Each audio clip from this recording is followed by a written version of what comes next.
সময় যখন ঘুম থেকে উঠি আমাদের ঘুমটাও কিন্তু ইবাদত হয়, যদি আমরা ইবাদত মনে করে ঘুমাই, ঠিক কিনা বলেন? বলবেন হুজুর ঘুমায় থাকি কেমনে ইবাদত? ঘুমানো তো ইবাদত। আপনি যদি ঘুমের আগে আল্লাহুম্মা বিসমিকা আমুতু আহইয়া বলে ঘুমান, যতক্ষণ পর্যন্ত ঘুম না আসবে ততক্ষণ আল্লাহর জিকির করেন, তাসবিহ তাহলিল করেন।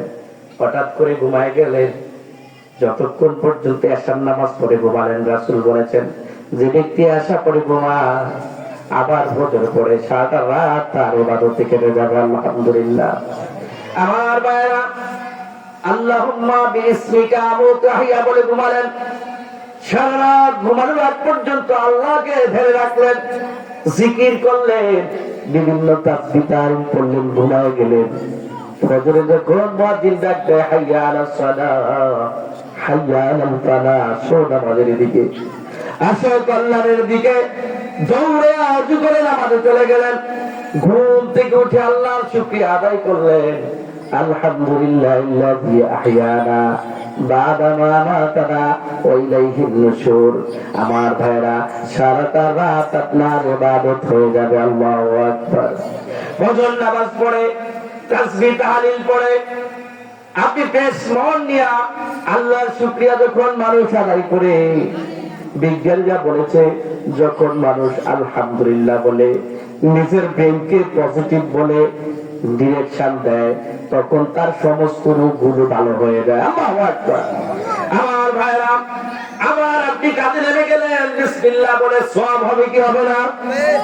আবার আসরে ডেকেছে, আপনি আবার আসরে আসলেন, জোহরে আসলেন, মসজিদের সাথে আপনি সম্পর্ক রাখলেন, এভাবে দিন কেটে যায় আল্লাহ তাসবিহ তাহলিল জিকির করে করে। আপনাকে কেউ কেউ জাহান্নামে নিতে পারবে বলেন?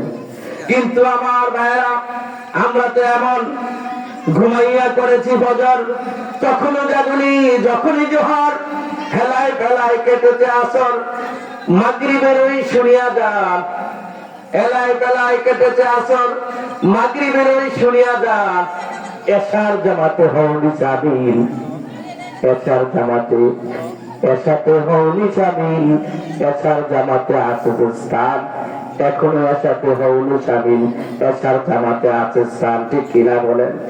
আমার ভাইরা, নামাজের কত গুরুত্ব, নামাজের কত গুরুত্ব।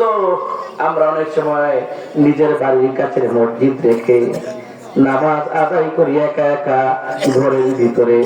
রাসূল বলেছেন যে ব্যক্তি মসজিদে আসতো না, করে নামাজ পড়লো, আমার মন চায় এই ঘর বাড়িগুলো